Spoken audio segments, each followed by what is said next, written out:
میں ایک دن اپنے دوست سے کہہ رہا تھا کہ ہم جب چھوٹے تھے اور ابھی آغاز کیا تھا کام کا تو اس وقت ہم کہتے تھے کہ امیر شہر سے حساب لیں گے پائی پائی کا، غریب شہر کے بچے جوان ہونے دو۔ لیکن غریب شہر کے بچے جوان ہو گئے تو ان کے ہاتھ میں سوشل میڈیا، دشمن نے اچک کے ہمارے ہاتھوں سے ہمارے بچے چھین۔ وہ کبھی آپ نے دیکھا ہے مرغی کو کہ وہ جب کڑک بیٹھتی ہے تو اس کے نیچے انڈے بطخ کے بھی ڈالے جاتے ہیں، اور پھر 21 دن کی مسلسل سینے کی حرارت اور گرمائش پہنچانے کے بعد ان مردہ انڈوں میں آثار حیات نمودار ہونے لگتے۔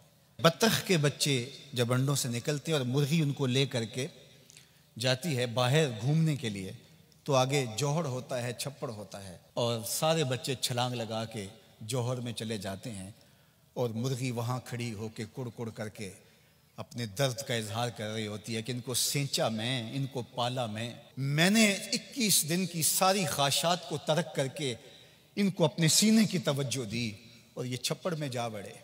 آج ہمارے ساتھ بھی یہی ہوا کہ ہم سوچ رہے تھے کہ یہ نئی نسل اٹھے گی، بنی اسرائیل کی وہ قوم جو قبطیوں کے زیر اثر رہی، اور جب حضرت موسیٰ علیہ السلام نے کہا کہ تم نے عمالقہ سے لڑنے جانا ہے تو انہوں نے کہا فَاذْهَبْ أَنْتَ وَرَبُّكَ، آپ جائیے، آپ کا رب جائے، ہم تو یہاں بیٹھ کے دیکھیں گے، اگر فتح ہوگی تو ہم آپ کے ساتھ ہوں گے۔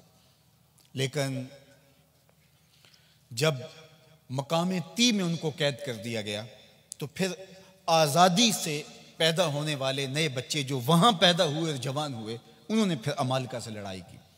ہم جب چھوٹے تھے ہم یہ سوچتے تھے شاید 100 سال تک سامراج کی غلامی رہنے والے لوگ شاید آزاد نہیں ہو پاتے، جو آزاد پاکستان میں سانس لے کے پروان چڑھیں گے تو شاید وہ کھڑے ہوں اور وہ امت کا اثاثہ بن سکیں۔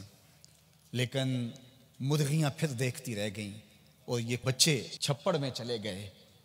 یہ چھپڑ چاہے سیاست کا دیکھ لیجئے اور ان کی بولیاں دیکھ لیجئے اور ان کے انداز اور تیور دیکھ لیجئے۔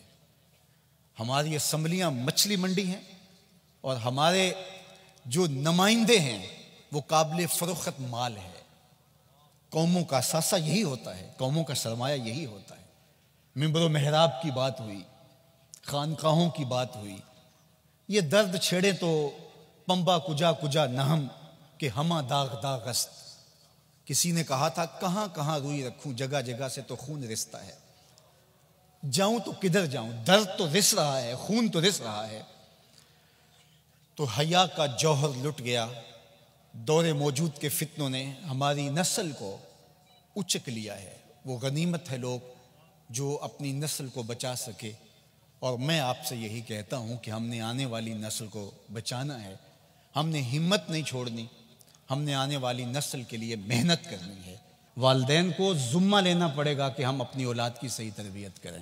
صرف جو ہے وہ پیدا ہوئے بچے اور ان کو لوگوں کے رحم و کرم پہ چھوڑ دیا اور جس مرضی سکول میں آنکھیں بند کر کے چھوڑ آئے، اور پتہ ہی نہیں کہ بچوں کی ترجیحات کیا ہیں اور بچے کدھر بڑھ رہے ہیں اور کس سمت رخ کر رہے ہیں۔ یہ والدین کی ذمہ داری ہے اور وہ اولاد کی تربیت کریں۔ پھر استاد کی ذمہ داری ہے کہ وہ اس کو ذمہ لیتا ہے تو پھر اس کی ہر طرح کی فکری تربیت، ذہنی تربیت، علمی تربیت، ہر طرح کی تربیت اس کے ذمہ ہے۔ اور تیسری ذمہ داری منبر و محراب کی ہے۔ یہ نہیں ہے کہ 8 دن کے بعد یا 1 سال کے بعد ہم نے اجتماع کیا اور خطابت کے جوہر دکھلائے اور لوگوں سے داد و تحسین لی اور واہ واہ کیا اور اس بات پہ داد لی کہ اتنے لوگ جمع ہوئے تھے، اتنا اجتماع کثیر ہوا تھا۔ یہ داد لینے کی بات نہیں ہے۔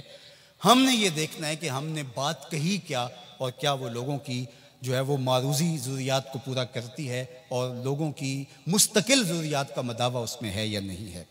اللہ اکبر۔ تو غلبہ دین کے لیے کوشش اور جد و جہد کرنا، اس سے کبھی بھی ہمیں دست بردار نہیں ہونا چاہیے۔